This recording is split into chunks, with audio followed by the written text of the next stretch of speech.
یہ بات درست ہے، اس کو ہمیں کھلے دل سے قبول کرنا چاہیے کہ ہم مسلمان ہونے کے باوجود ان قدروں کو اختیار نہ کر سکے جو ہمارے آقا نے ہمیں دی۔ اکبر الہٰبادی نے کہا تھا، مس پہ ہے اپنی نظر اور سیم ان کے ہاتھ میں۔ ہم تو تانبے پہ نظر جمائے ہوئے ہیں اور چاندی وہ لوگ لے گئے۔ اقدار عالیہ، رویوں کی خوبصورتی، قوانین کی بالادستی اور زندگی کا بہت سارا جمال وہ ہم سے چھین کے لے گئے۔ یہ خزانہ ہمارا تھا، لیکن صاحب جام اسی کا جو بڑھ کے تھام لے، جو بھی محنت کرے۔ ایک وہ زمانہ بھی تھا کہ شارلمان اس کے لارڈز ابھی دستخط کرنے کی مشق سے گزر رہے تھے، ابن حزم کے قلم سے 1000 کتابیں نکل چکی تھیں۔ وہ زمانہ بھی ہم نے دیکھا جب پیرس میں کیچڑ تھا اور بغداد عروس البلاد کہلاتا تھا۔ ہم نے وہ دور بھی دیکھا ہے جب وہ سواد آشنا بھی نہیں تھے، حرف آشنا بھی نہیں تھے، اور ہمارے منجم ستاروں پہ کمندے ڈالتے تھے۔ جب ہم محنت کرتے، خدائے زندہ زندوں کا خدا ہے، یہ اس کا اصول ہے، یہ اس کا ضابطہ ہے، لیکن جب ہم جو ہیں وہ پیچھے آ گئے تو انہوں نے آگے بڑھ کر جام تھام لیا۔ یہ بات میں ضرور کہوں گا، خیر کی قدریں جہاں بھی ہیں، کسی کفر کے معاشرے میں بھی ہیں، لیکن وہ پھوٹتی میرے حضور کے قدموں سے ہی ہے۔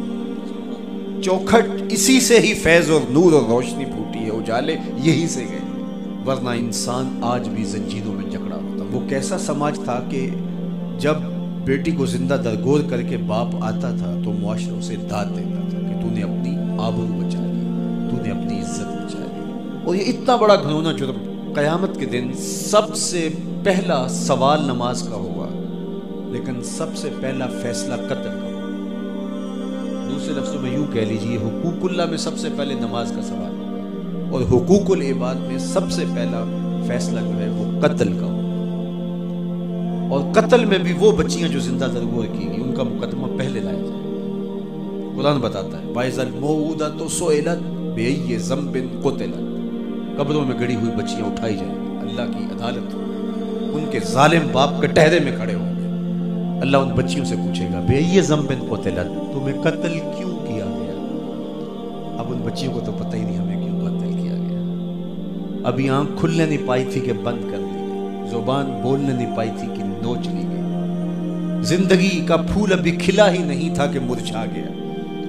انہیں تو پتہ ہی نہیں ہمارے ظالم باپوں نے یہ قیامت کیوں اٹھائی، یہ غضب کیوں توڑا، ہمارے معصوم دامن پہ کون سا داغ دیکھا کہ ہمارے ظالم باپوں نے ہماری زندگی نوچ لی۔ کہتے ہیں گڑھا کھودتے تھے، تاریخ پڑھے، دل آج بھی خون کے آنسو روتا ہے، اور گڑھا کھود کر کے اس میں کھلونے رکھتے اور بچی وہاں بیٹھ جاتی اور کھلونوں سے کھیلنے لگتی، اور وہ اوپر سے ریت ڈالتے، اور وہ بچی پہلے پہل تو اس کو کھیل سمجھتی اور وہ اس کھیل میں خود شریک ہوتی، لیکن جب اس کے کندھوں سے اوپر تک ریت بڑھتی اور اس کی سانس دبنے لگتی، پھر اسے سمجھ آتی یہ کہانی کوئی اور ہے، پھر وہ معصوم اور ننھے ہاتھ جوڑ کے اپنے باپ سے زندگی کی بھیک مانگتی، لیکن ظالم سفاک باپ ریت ڈالتا اور یوں اس کی سسکیاں، اس کی آہیں، اس کی چیخیں، اس کے آنسو اس ریت میں دب جاتے، اور اس معصوم ننھی چڑیا کے لیے نہ کوئی موم بتیاں جلانے والے تھے، نہ کوئی اس کے لیے احتجاج کرنے والے تھے، اور نہ کوئی اس کی FIR کٹتی تھی۔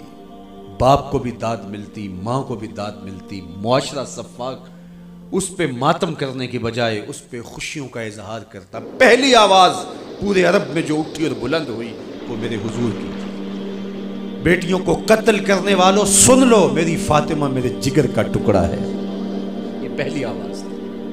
یہ صرف کلمہ محبت ہی نہیں ہے، اس ظالمانہ سماج کے خلاف جو ہے وہ علم جہاد میرے حضور نے بلند کیا، میری بیٹی میرے جگر کا ٹکڑا ہے، اور کہا جو دو بیٹیاں، دو بہنیں اللہ کی رضا کے لیے پروان چڑھائے ان کا نکاح کر دے، قیامت کے دن وہ یوں میرے نیڑے ہوگا جس طرح یہ دو انگلیاں گئی۔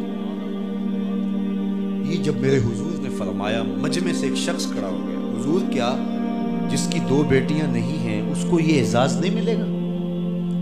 کسی بیچارے کی دو بیٹیاں نہ ہو، ایک بیٹی ہو، تو کیا اس کو یہ اعزاز نہیں ملے گا کہ وہ آپ کا ساتھ پائے؟ حضور نے فرمایا اسے بھی ملے گا، لیکن میں آپ کو دعوت فکر دیتا ہوں کہ اس سوال کے پیچھے کی کیفیت دیکھیے۔